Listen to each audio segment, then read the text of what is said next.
Merci mon Dieu, mon roi. Ouvre notre entendement et que cette parole soit inscrite sur la table de nos cœurs. Donne-nous l'intelligence, la sagesse, Saint-Esprit. Oh, merci mon Dieu, mon roi. Prends la place qu'il te faut. Viens écouter cette parole. Au nom de toi, Seigneur Jésus, nous avons ainsi prié. Amen. Amen. Voilà. Je laisse la place.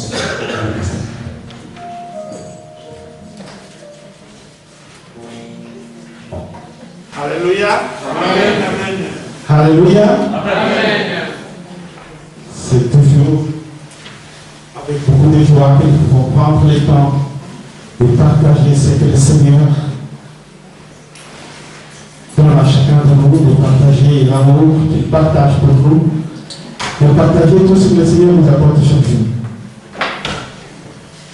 Et ce matin, il m'a mis à cœur de partager quelque chose aussi de plus précieux par rapport à notre vie.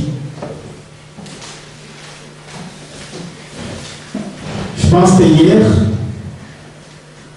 avec mon frère Kams, mon frère Mariano et sœur Rochana, nous étions à Fribourg pour la journée annuelle que nous avons chaque année entre la conférence des Églises africaines en Suisse avec l'association ASS VIH-Sida. C'est un moment très fort où nous recevons des personnels, des professionnels de la santé avec des responsables des églises africaines pour parler des difficultés que traversent les membres, surtout les chrétiens qui viennent de ces régions subsahariennes. Et suite à ce message, ce partage que nous avons hier avec un très bon professeur qui nous a donné un très bon cours sur tout ce qui est autour de gens qui vivent avec le VIH. Vous savez de quoi il s'agit, pas? Donc ça m'a mis en tête une idée de pouvoir partager quelque chose de similaire que les enfants de Dieu ont vécu aussi pendant le séjour sur la terre. Et cela, nous allons découvrir, vous allez comprendre, dans le livre de Luc. L'évangile de Luc, chapitre 17, du verset 11 jusqu'à verset 19. Luc 17, 11 à 19.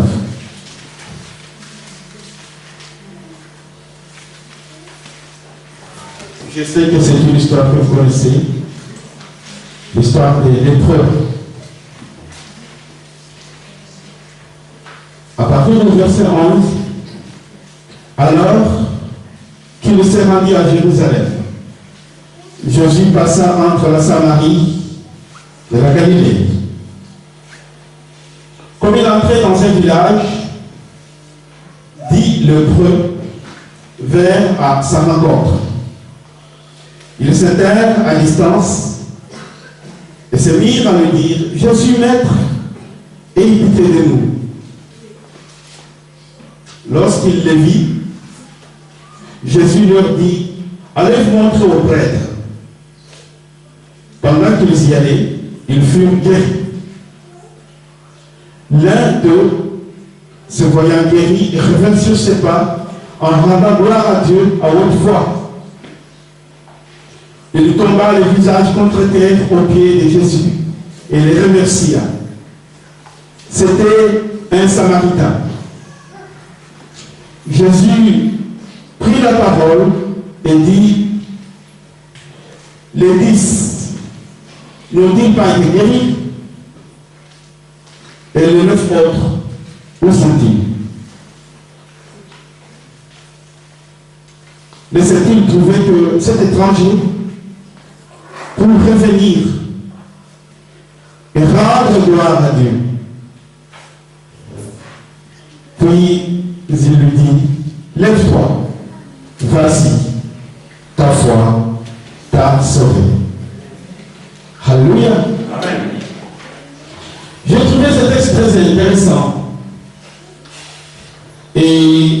texte actualisé par ce que nous vivons aujourd'hui. Par des gens qui ont des maladies, par des gens qui traversent des maladies dans la vie. Alors, dans ce texte, je trouvais qu'il est planifié en 6 points essentiels que nous allons essayer de partager ensemble. Dans ce texte, le premier point, Jésus nous parle ici où l'évangile de Luc nous présente le statut social d'une personne vivant avec la lèpre. Le statut social d'une personne qui vit avec la lèpre. Comment cette personne vit, comment elle est considérée par les autres, comment elle est vue par les autres. Et dans ce texte, nous découvrons aussi le message de Jésus sur sa mission. En fait, il nous délivre pourquoi il est venu. Et quelle est sa mission? Quelle est sa responsabilité? Et un troisième point, il y a l'intervention de Jésus dans le cas de ces 10 lépreux, comme dans notre cas aussi aujourd'hui. Et puis, il y a 2 guérisons, la guérison physique et la guérison spirituelle. Puis, à la fin, si nous pouvons bien comprendre ce texte, nous parle un peu d'une manière générale de l'Église et la guérison aujourd'hui. Voilà pourquoi, en regardant ce texte, et au vu de ce que nous avons vécu hier, de 9h jusqu'à 17h à Fribourg, par rapport à nos communautés africaines, où il y a beaucoup de gens qui vivent mal, avec, ça peut être le sida, ça peut être le cancer, ça peut être n'importe quelle autre maladie. Et nous voyons que ce texte nous parle. Parce que je sais que depuis la chute de l'homme dans le jardin d'Éden, la création de Dieu est déchirée. La création de Dieu est déchirée par la guerre, par des tensions, par des discriminations au milieu de nous, par des maladies. Et quand on regarde plus loin de nous, on parle de famine et beaucoup d'autres choses encore qui viennent déséquilibrer nos vies ici sur terre. Et je sais aussi que parmi les 4 évangiles, Marc, Matthieu, Luc et Jean, parmi ces 4 évangiles, Luc est le seul évangéliste qui traite essentiellement des questions sociales. Car comme je l'avais déjà enseigné ici une autre fois, nous savons que Luc était médecin. Luc écrivait son évangile qui était adressé particulièrement à des païens, à ce qu'on appelait les gentils, des gens venus d'ailleurs, des gens qui n'habitaient pas en Israël, qui étaient en Grèce ou ailleurs, comme nous aussi aujourd'hui. Voilà pourquoi nous qui sommes enfants de Dieu par la foi, nous pouvons beaucoup nous sentir concernés et inclus dans l'évangile de Luc. Puisque Luc s'adressait surtout à ceux qui étaient marginalisés, ceux qui étaient mis à part, ceux qui n'étaient pas considérés entre guillemets, qui n'étaient pas considérés comme enfants de Dieu, puisqu'ils venaient d'ailleurs. Luc parle des questions qui touchent à la discrimination, qui touchent à l'injustice. Et à travers toutes ces questions, l'évangile de Luc nous encourage et nous réconforte. Réconforte les croyants, nous les chrétiens aujourd'hui, en nous montrant qu'avec Jésus-Christ, la souffrance, la détresse, la discrimination, l'injustice, la maladie, quel que soit son niveau, n'ont pas les derniers mots sur la destinée de ma vie, la destinée de la vie de l'homme. Alors, qu'est-ce que nous constatons dans ce texte? Déjà, il y a un mouvement qui est extraordinaire. La Bible dit que Jésus doit se rendre à Jérusalem. Et quand je regarde la carte d'Israël, parce que Jésus parle de Galilée, Galilée est plus haut et Jérusalem est plus bas. Et pour partir de Galilée, arriver à Jérusalem, Jésus doit, la Bible le dit d'ailleurs, qu'il loge, qu'il suit les frontières de la Samarie, qui doit passer par la frontière de la Samarie pour arriver jusqu'à plus bas à Jérusalem. Selon les 4 évangiles que nous avons ici, Jésus a passé ou a fait presque tout son ministère dans la province de Galilée. C'est là où il a passé beaucoup de son temps. C'est là où il a fait beaucoup de choses en Galilée. Et quelles sont les villes que nous connaissons de Galilée? Parce qu'on en parle souvent beaucoup pour qu'on puisse voir quelle est sa démarche dans ces textes que nous venons de lire. Nous connaissons quelques villes qui sont dans la province de Galilée et que nous en parlons souvent. C'est les Capharnaüm, se trouve en Galilée, Bethsaïda. Le fait de crier, de s'approcher, d'aller vers Jésus était défendu par la loi. Parce que d'après la loi, les gens qui vivaient avec de la lèpre ne pouvaient pas s'approcher de ceux qui étaient purs. Voilà pourquoi dans l'évangile de Luc, on nous dit ici que ces gens, ces lépreux, ils criaient à distance. Puisque d'après la loi, ils ne pouvaient pas s'approcher de Jésus. La Bible dit qu'ils suppliaient à haute voix. Ils ont cherché à se faire entendre par Jésus. Jésus, Maître, ayez pitié de nous. On voit que ces gens avaient la foi. Bien que cela ait été interdit de s'approcher de ceux qui étaient purs, bien que ces gens soient victimes de la ségrégation, victimes de l'injustice, victimes de la marginalisation, ils étaient marginalisés, ils ne pouvaient pas entrer dans la société. Mais ils se sont dit que l'essentiel, c'est que Jésus nous entende et que Jésus nous écoute. Voilà ce qui est important pour eux. La loi nous interdit, mais ce qui est essentiel, c'est que Jésus nous attend. Je pense que ce qui est très important pour toi aujourd'hui, pour moi aujourd'hui, bien-aimé, c'est que Dieu entende, que Dieu regarde ton cœur, que Dieu entende ton cri. Pas ce que les pasteurs peuvent entendre, pas ce que les hommes peuvent entendre, mais ce que Dieu peut entendre. Ils se sont dit l'essentiel pour nous aujourd'hui, c'est que Jésus entende notre cri de douleur, que Jésus entende notre cri de souffrance.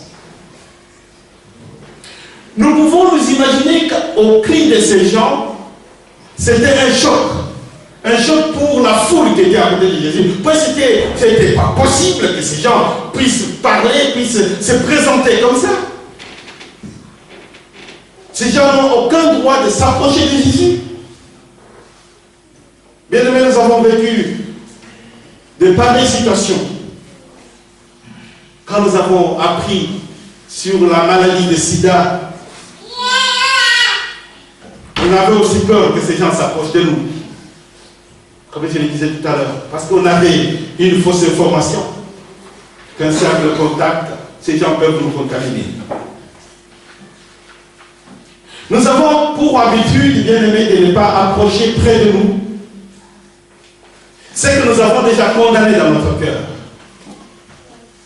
Nous avons pour habitude, bien aimé, de ne pas laisser approcher de nous des personnes que nous considérons qui ne sont pas comme nous.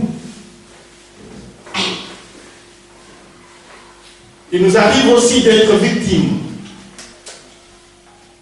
Alors que devons-nous faire?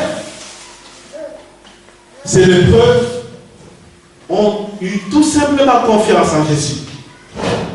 Ils l'ont appelé maître.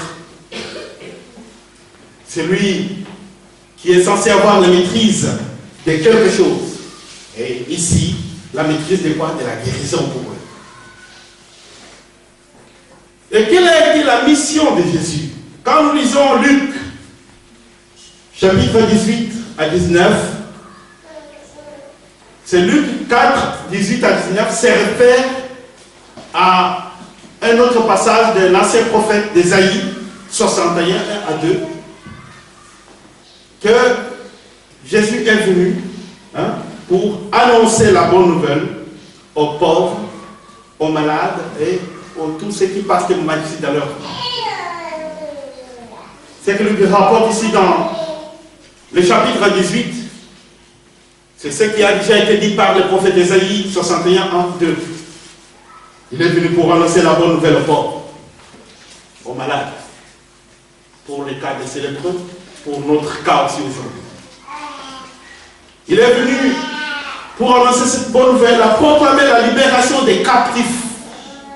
Je ne sais pas quelle est ta captivité. Quelque chose que tu n'arrives pas à voir. Tu n'arrives pas à t'en sortir dans une situation qui a perduré dans ta vie. Mais ici, Luc, Ésaïe repris par Luc, nous dit que Jésus est venu pour proclamer la libération des captifs et le recouvrement de la vue aux aveugles et la délivrance aux opprimés. On est quelque part opprimé dans notre situation. Je ne sais pas laquelle, chacun a sa particularité. Mais la parole de Dieu nous dit aujourd'hui qu'il y a toujours une solution avec notre Seigneur.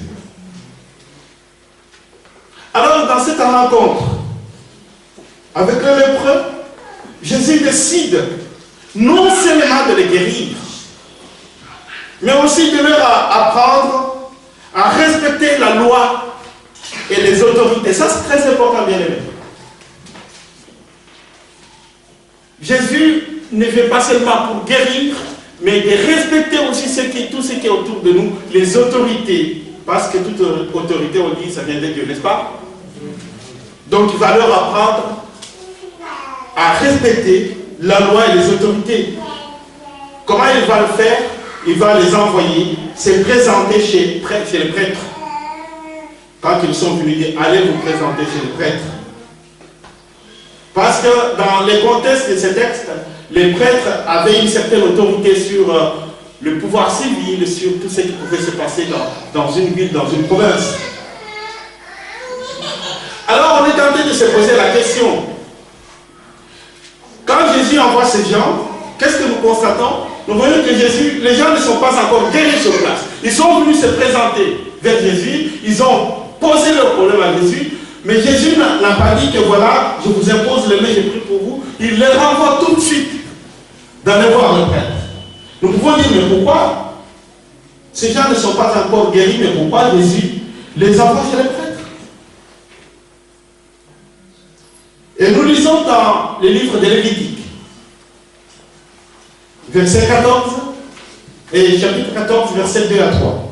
Lévitique 14, 2 à 3, il dit, voici quelle sera la loi sur le lépreux pour le jour de sa purification.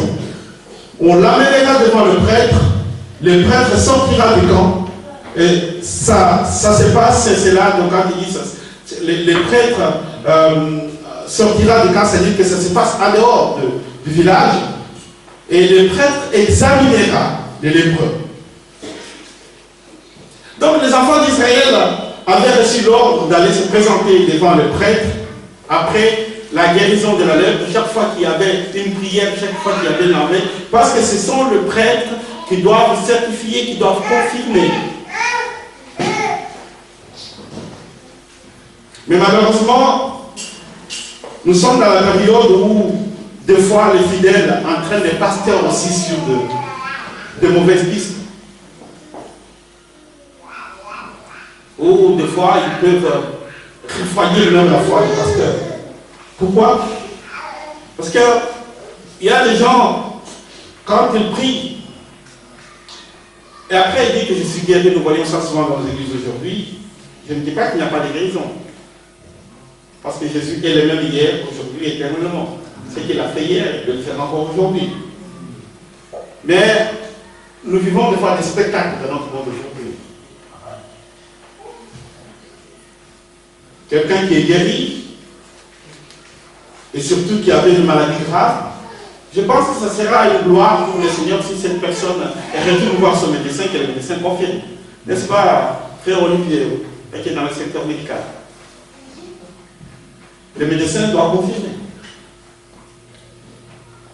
Parce qu'on a vu des cas où je suis guéri, et puis le lendemain, ça devient encore pire. Et puis qu'est-ce qui va se passer? Les gens vont commencer à douter de tout. Ils vont douter de l'église, des pasteurs, de tout ce qui est autour. Puisqu'il y a quelque chose qui n'a pas été conforme à ce que le bon sens nous enseigne, à ce que l'église nous enseigne aussi. Donc Jésus est en train de montrer à ces gens qu'il y a des guérisons qui nécessitent une confirmation des prêtres. Donc, les prêtres pour nous aujourd'hui, c'est le médecin, qui sont spécialistes du domaine. Si tu avais un problème du cœur, il faut que ce soit un cardiologue aussi qui confirme. Certainement, cette personne, il est venu il y a quelques temps, c'était comme ça, mais aujourd'hui, il me dit qu'il est allé voir son pasteur, on a prié pour lui, je vois comment il y a un changement. Amen. Amen. Donc dans tout ça, il faut que nous ayons la foi. La foi peut guérir. Mais la foi doit être profonde. Parce qu'il ne faut pas que ce soit une foi qui flotte. Et puis tu as une guérison qui n'est pas du tout une guérison. Voilà pourquoi Jésus renvoie ces gens d'aller voir les prêtres pour qu'ils confirment. Quand Dieu guérit, bien aimé, Dieu ne guérit pas à moitié. Amen. Dieu ne guérit pas à moitié. Quand il guérit, il guérit. Quand Dieu dit que tu es guéri, tu es guéri. Ce n'est pas à moitié. Donc par la foi, nous faisons un mouvement vers Dieu. Et Dieu vient à notre rencontre. C'est ce que ces personnes ont fait. Ils ont entendu la présence de Jésus. Jésus est passé par là, ce n'est pas par hasard. Il a suscité quelque chose. Et ils ont entendu parler de Jésus. Ils ont fait le mouvement dans cette direction pour aller les rencontrer. Ce n'est pas un hasard. Et voilà que sur la route, il y a quelque chose qui se passe. Jésus leur recommande d'aller voir le prêtre. Mais quand ils sont allés sur la route, la Bible nous dit qu'un seul, ils étaient 10, un seul revient en chantant des louanges, tout content pour venir dire sa reconnaissance, sa gratitude au Seigneur. Notre Seigneur est formidable. Qu'est-ce que nous constatons? Que la personne qui revient, c'est ce que nous dit la Bible, c'est un étranger qui n'est pas d'Israël, et qui n'est pas juif plutôt. C'était l'étranger, un samaritain. C'est cette personne qui revient dans la grande joie. Une personne qui était détestée, une personne qui était marginalisée. Bien aimé, c'est pourquoi je dis que les gens peuvent te détester, mais Dieu, pendant qu'il te déteste, Dieu t'aime. Pendant qu'il t'écarte, Dieu te garde dans le creux de sa main. Ce Samaritain était détesté de tous. Et voilà celui qui revient pour dire sa reconnaissance à Jésus. Il était détesté, il était discriminé. Il n'avait pas les droits. Les Samaritains ne pouvaient pas s'approcher des Juifs, des religieux qui semblaient connaître bien la parole de Dieu. Quand les gens te jugent, quand les gens te détestent, quand les gens se moquent de toi, dans la foi l'Éternel, Dieu des armées t'élève. Alléluia. À ce Samaritain qui revient, Jésus demande où sont allés les autres. Vous étiez 10, mais tu viens seul, mais où sont les autres?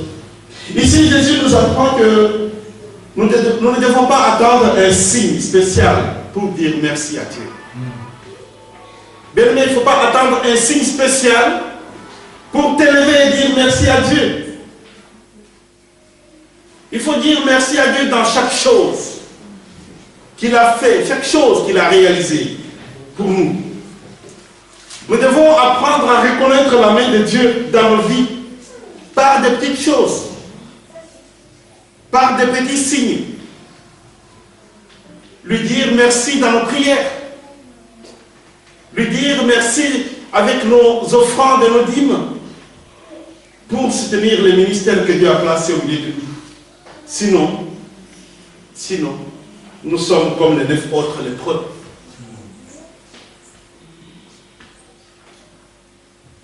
Nous sommes là. Si je regarde, il y a nos visages rayonnent.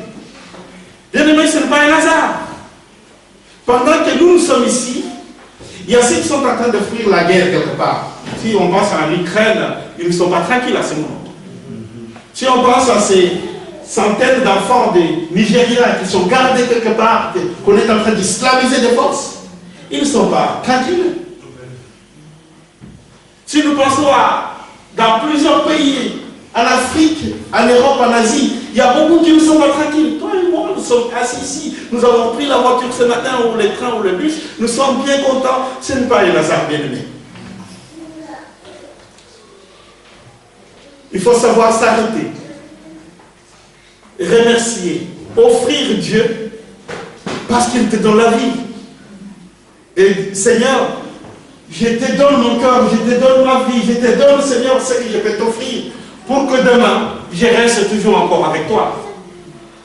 Mais enfants de Dieu, nous sommes souvent des ingrats. Nous sommes comme ces 9 lépreux. On vient chercher quelque chose. Dieu nous bénit à sa manière. Et le lendemain, nous oublions.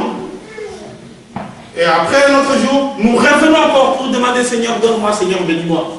Bien-aimé, notre Dieu n'est pas notre domestique. Il est le maître, il est notre Seigneur. Il attend aussi quelque chose, ça fait beaucoup de joie. Il a dit que créons l'homme à notre image, il veut voir que tous ses enfants sont dans la joie. Et quand vous soutenez le ministère, et quand vous revenez dire votre reconnaissance au Seigneur, Dieu a beaucoup de joie parce que tu ne sais pas ce que tu es en train de créer. Tu crées la joie chez les autres.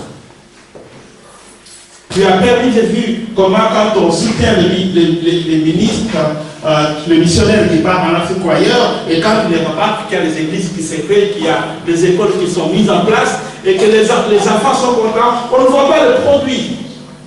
Ce n'est pas facile de voir le produit. Alors, on se dit toujours, mais pourquoi on va aider ces missionnaires, qu'est-ce qu'ils vont faire? Et le lendemain, vous êtes content parce que vous apprenez que dans tel pays, il y a une école qui a été créée. Bien aimés, nous devons apprendre à reconnaître ce que Dieu fait dans notre vie. C'est les lépreux, ils sont revenus pour dire à Jésus leur reconnaissance. Et faisons aussi pareil, revenir vers lui, pour nous dire combien il transforme nos vies. Et lui demander, Seigneur, mais qu'est-ce que je peux te donner pour que ton ministère puisse porter, continuer à porter beaucoup de fruits. Dieu nous bénit à sa manière. Et il attend qu'à notre tour, nous pouvions aussi produire des joies dans le cœur de nos frères et sœurs qui attendent aussi beaucoup de la part de notre Seigneur. Nous devons revenir avec des signes de reconnaissance pour ce qu'il a déjà fait dans nos vies. Voilà pourquoi nous sommes souvent dans nos vies. Aujourd'hui, nous sommes en haut et demain nous sommes en bas. Et on se pose la question, mais qu'est-ce qui nous arrive? Aujourd'hui, tu es bien, tu es content, tout va bien pour toi. Et le lendemain, quand tout va mal, tu commences à te poser des questions, c'est à ce moment-là que tu cherches des pasteurs, des évangélistes pour prier pour toi. Mais pendant que tu étais en haut, tu avais tout oublié. Bien aimé, nous devons être fidèles. Voilà pourquoi Jésus a le cœur pincé pour ces 9 autres. Ces 9 autres lépreux. Jésus demande, mais qu'est-ce qu'ils sont devenus? Est-ce qu'ils ne sont pas guéris? Pourquoi ils ne sont pas revenus pour dire merci? Pourquoi ils ne sont pas revenus pour dire reconnaissance? Bien, je me pense aujourd'hui à tout ce que Dieu a fait pour toi. Qu'est-ce que tu as fait pour lui? Je me rappelle de ce président américain, Kennedy, qui disait, vous demandez que l'Amérique vous donne quelque chose. Mais qu'est-ce que vous pouvez faire pour l'Amérique? C'est la même question, nous l'avons dit par rapport à notre Dieu. Nous sommes pas là, être être des demandeurs. Tout le temps, Dieu donne-moi, Dieu donne-moi, Dieu donne-moi. Dieu attend aussi que nous fassions quelque chose. Amen. Amen. Mais qu'est-ce que tu peux faire pour ce Dieu-là? Nous allons vivre comme ça éternellement dans l'ingratitude. Nous allons vivre comme ça éternellement sans reconnaître que si nous avons le souffle de Dieu, c'est risque que Dieu fait quelque chose pour nous. Mais on vient vers Dieu seulement quand on a besoin de quelque chose. Bien aimé, ce n'est pas une bonne relation, même entre humains, ça ne marche pas. Si tu as un ami, que toi tu donnes, et lui il ne fait jamais rien, un jour je pense que tu vas commencer à le fuir. Tu vas commencer à le guider quand tu le vois, tu changes de voix. Tu dis que je sais que quand il me voit, il va. Je me rappelle, il y a beaucoup de frères quand ils voient les téléphones d'Afrique, ils roupent. Parce que je sais que quand ils appellent, c'est pour dire leurs problèmes. Voilà, j'ai besoin. Et il y a ceux qui ont commencé à avoir peur de recevoir le téléphone de leurs frères qui sont en Afrique. Mais par contre, si ceux qui sont restés, et chaque fois quand ils t'appellent, ils disent, tu sais, tu peux passer à la banque, je t'ai envoyé $100. Je pense que la relation allait être bidirectionnelle. Une bonne relation dans les deux sens. Notre Dieu a aussi besoin que nous puissions lui apporter quelque chose. Ne pas venir seulement devant Dieu avec la main tendue. Ne restons pas des demandeurs éternels. Nous vivons tout cela dans nos communautés chaque jour. Où on voit des fois des gens qui quittent l'église juste pour aller consulter. J'insiste bien sur le mot consulter. Ils vont consulter ailleurs. Ils vont consulter notre prophète. Ils vont consulter notre apôtre. Ils vont consulter notre pasteur. J'ai entendu il y a des phrases du genre notre pasteur ne voit pas. Il ne voit pas quoi? Hein? Il ne voit pas quoi?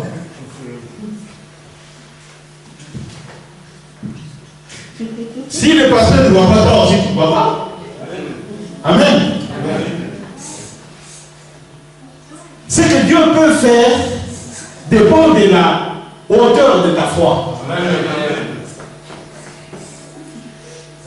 Si tu as une foi qui dépend de tes frères et sœurs qui sont à côté de toi, bien le message que tu perds ton temps pour rien. Parce que quand je me connecte au Seigneur, c'est notre problème à nous deux.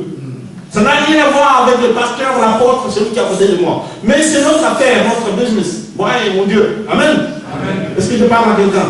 Amen. C'est mon affaire avec mon Dieu. Il sait lire dans mon cœur, parce qu'on dit que Dieu lit dans nos cœurs comme on lit dans un livre. Tu peux lire le cahier. Tu peux venir ici, hein, tu chantes bien, tu pries bien, mais quand on va voir avec une caméra cachée dans ton cœur, mon Dieu, on dit, mais celui-là, il est pire que le lépreux qu'on met à côté. Alors, les gestes de Jésus par rapport à ces 9 lépreux nous interpellent. Comment exprimer notre gratitude à Dieu? Jésus n'est pas resté insensible à cette personne, cet ex-lépreux, ce Samaritain qui avait de la lèpre. Parce que ce Samaritain qui est revenu, était, comme je l'ai dit tout à l'heure, était doublement discriminé par la souffrance, sa maladie, et aussi écarté par le peuple, par les gens, les Juifs, par ce qui est à côté de lui. Était doublement discriminé, mais Jésus l'a béni. À la fin de ce texte, je dis, va, ta foi t'a sauvé. Moi, je commence à me poser la question parce que la Bible ne me dit pas la suite. Mais je parle des 9 là qui ne sont pas revenus. Qu'est-ce qui s'est passé? Parce que Jésus, en quelque sorte, il a mis un thermomètre dans leur vie. Allez vous présenter au prêtre. Et pendant qu'il partait, les caméras de Jésus étaient derrière eux. Pendant qu'il partait, il y a un qui était en train de prier peut-être dans son cœur. Jésus était en train de travailler dans son cœur. Et tout d'un coup, il se sent guéri. Il a une conviction qu'il a guéri. Alors il décide de retourner vers Jésus pour lui dire merci. Et les autres ne sont pas revenus. Peut-être pour eux, quand Jésus a dit allez vers le prêtre, ils ne voyaient pas Jésus, ils voyaient tous ceux qui disaient on arrive vite pour que nous soyons guéris. Parce qu'ils pensaient que c'est peut-être le prêtre qui va les guérir. Parce que Jésus n'a pas encore posé les mains. Jésus n'a pas encore prié. Il a tout simplement simplement envoyer. Je pense qu'il y a beaucoup de temps des gens qui attendent longtemps pour remercier le Seigneur. Il y a ceux qui prennent du temps pour remercier le Seigneur. Alors je ne sais pas ce qui est arrivé à ces 9 autres. Peut-être parce que leur foi n'était pas profonde. Ils sont été perdus. Parce que si Jésus ajoute quelque chose à ces Samaritains qui revient, il lui dit, va, ta foi t'a sauvé. Et cette parole, Jésus ne l'a pas dite aux autres. C'est pourquoi je me pose la question, ce qui est arrivé à ceux qui ne sont pas revenus. Bien aimé, tu veux revenir vers le Seigneur? Ou tu veux partir? Tu viens seulement chercher? Tu ne veux pas revenir pour lui dire merci? Tu dis, Seigneur, pour tout ce que tu as fait pour moi, voilà ce que je te donne, voilà tout ce que je fais pour toi. Ou tu dis, je pars, je fais juste pour qu'ils me bénissent. Mais ils sont allés aussi pour être bénis, mais ils n'ont pas compté sur la présence de Jésus sur leur route. Par rapport aux agissements des enfants d'Israël face aux lépreux bien-aimés, la Bible nous montre quelque chose de très important. Jésus nous parle dans l'évangile de 9, Jean 9, verset 3. Il nous montre que toute maladie n'a pas immédiatement pour cause péché, puisque souvent nous avons l'habitude de dire s'il est malade, puisqu'il a péché quelque part. Toute maladie, c'est ce qu'on a dit pour les gens qui ont la sida. On disait aussi ici, là, le sida, c'est qu'il a péché quelque part. On a accusé Job aussi la même chose. Job qui était dégradé, il y a à un moment, les gens qui étaient autour de lui ont dit, mais Job, peut-être que tu nous caches quelque chose. Hein? Donc, il ne faut pas être des gens qui soupçonnent toujours de maladie, mais des gens qui prient pour les autres. Il faut être ceux qui soupçonnent. Ah, mais nous avons vu cette sœur-là, ce frère-là, ce jour, il a trop maigri, peut-être, et là déjà. Alléluia. Amen. C'est quoi ton problème? Hein? C'est quoi ton problème? C'est vrai qu'elle fait un régime ou quoi? Elle a décidé de mettre le poids. C'est quoi ton problème? Bien-aimés, ne soyons pas ceux qui soupçonnent. Soyons ceux qui aiment. Et ceux qui prient pour les autres. Parce qu'il y a même les disciples, ils ont soupçonné Jésus dans ces gens de foi. Il y a un enfant qui était né avec, ils disent à Jésus, est-ce que c'est lui, ce sont ses parents qui ont péché? Bon, peut-être qu'ils n'ont pas su qu'il y a quelque chose, une origine de ça, de sa maladie. Nous, Africains, surtout, nous avons écarté pas mal de frères et sœurs, des personnes de notre vie, car elles sont malades. Donc, pour nous, c'était des pécheurs, des gens de mauvaise vie, ou tout simplement parce qu'ils ne nous correspondent pas. Et ça, c'est très dangereux. L'Église du Seigneur, marchons et vivons dans l'amour qu'avec Jésus-Christ. Brisons les barrières qui nous séparent. Ouvrons nos yeux et sachons revenir à Dieu avec nos gratitudes. Revenons à Dieu avec nos actes de reconnaissance. Parce que lorsque nous revenons vers lui avec nos actes de reconnaissance, nous serons bénis. Le Seigneur nous dira, va, ta foi, ta sauvé. Que le Seigneur vous bénisse. Amen.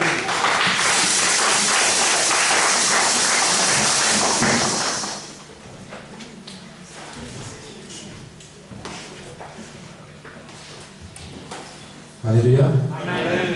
Gloire à Dieu. Merci, pasteur, pour ces beaux messages. Nous allons prier pour vous.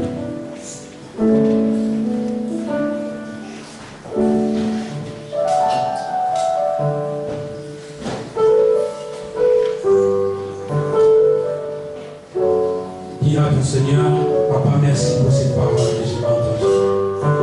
Et bénis aussi les serviteurs que tu as utilisés pour Jésus. Seigneur Jésus, merci. Merci pour cette parole. Merci parce que tu nous as édifiés ce matin. Sois béni, sois béni. Je laisse ton serviteur entrer cette main. Papa, utilise-les encore pour ça. Et là, on peut sortir cette parole et les doigts acheter encore. Parce que toi, tu es la source.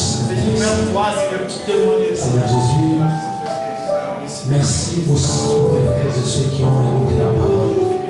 Aide-les, Seigneur, à mettre cette parole en pratique. Et que le Saint-Esprit nous accompagne. Et que le Saint-Esprit puisse intercéder devant les pères, afin que Seigneur, cette parole soit toujours notre modèle. Merci pour toi, Seigneur. Au nom de toi, Seigneur Jésus, nous avons ainsi prié. Amen. Amen, amen. Amen. C'est un bon message. C'est vrai que les problèmes des chrétiens aujourd'hui, parfois ce n'est même pas leur péché, mais c'est le manque de reconnaissance à notre Dieu. Alléluia. Les chrétiens ne sont pas reconnaissants pour dire merci à Dieu. C'est un grand problème. Alors il faut changer aujourd'hui. C'est un bon message que Dieu vous bénisse, pasteur. Nous allons nous préparer pour les offrandes. Dieu t'a mis à cœur pour nous donner quelque chose. Alors, le moment est là. Viens aussi bénir ton Dieu à travers ton offrande. Donner Isaac, une offrande qui fait du bien.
Nephtali va grandir et va prendre une décision personnelle de s'approcher de son Seigneur, de s'approcher de Jésus comme son seul Seigneur et Sauveur.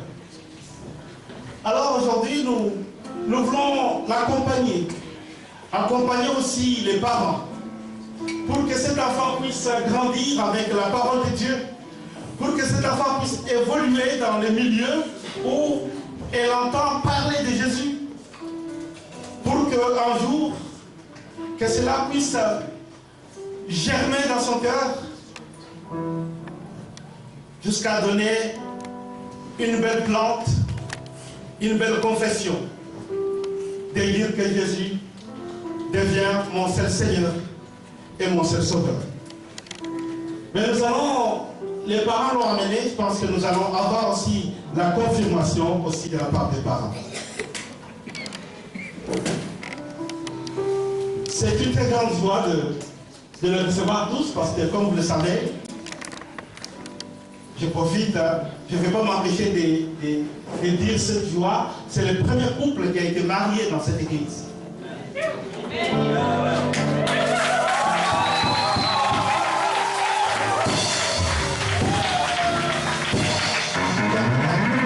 a une fois d'autres, mais ils ont ouvert la voie. Et je vais encore plus loin pour dire que notre chère Patience, c'est la première fille à être baptisée dans cette église.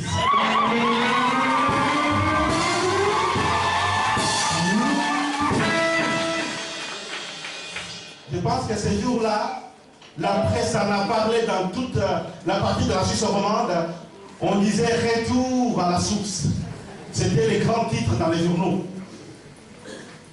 Alors aujourd'hui, nous avons la joie de le recevoir, accompagné par ses parents, qui son père fut aussi le premier diacre consacré dans cette église en 1994.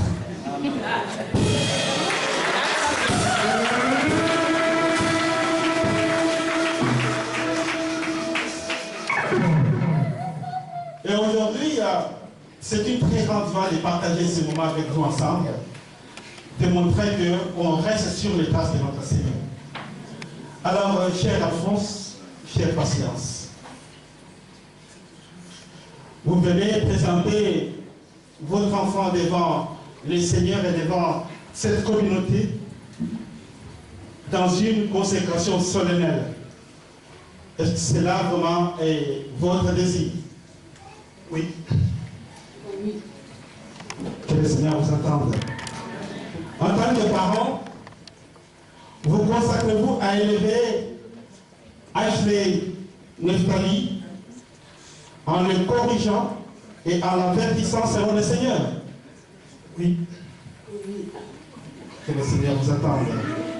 Promettez-vous de lui inculquer les enseignements de Jésus, de lui faire pratiquer la prière et de le guider pour que se développe en lui un caractère conforme à celui de Christ? Oui. Oui. Promettez-vous d'essayer autant que faire se peut de façonner la vie familiale de votre enfant, à la fois par le culte de famille, par vos rôles et votre exemple, afin qu'à l'âge approprié, il en vienne naturellement à faire une confession biblique de Christ et à se joindre à l'Église par la communion et les services? Oui, nous le promettons. Que le Seigneur vous entende. Vous, la communauté,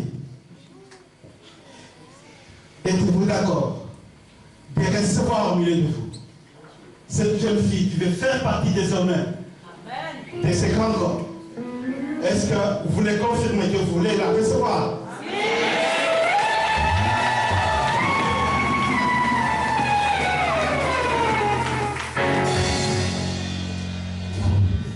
Parce que vous le promettez et que nous sommes tous joyeux de recevoir accueil. Voilà, nous allons aussi l'introduire au milieu de nous par la prière qui sera dite par notre pasteur stagiaire, Kans, qui va prier pour lui, pour elle.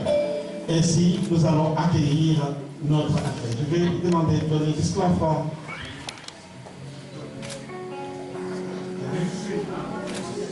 Alléluia. Alléluia. Nous allons tous élever. Amen. Et nous allons aussi faire une prière pour cette enfant.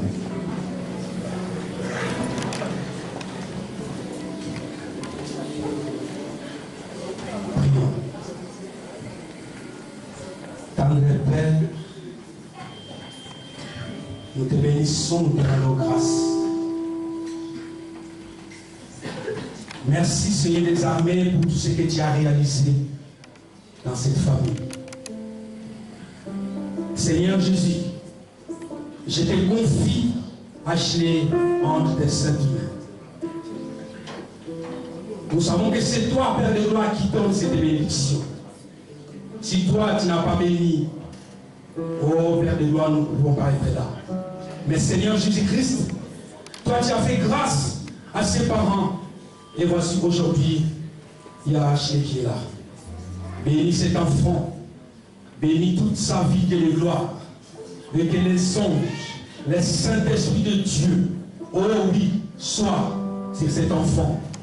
Et que les anges du ciel accompagnent cet enfant. Et que les Saint-Esprit puissent, Père de gloire, grandir avec cet enfant. Au nom de toi, Seigneur Jésus-Christ. Et que tout ce que diable, et que tout ce que les esprits démoniaques ont prévu de faire dans leur monde, Père de gloire, que cela soit brisé au nom de Jésus-Christ. Et que cet enfant grandisse dans la paix de notre Seigneur Jésus-Christ. Dieu Tout-Puissant, donne la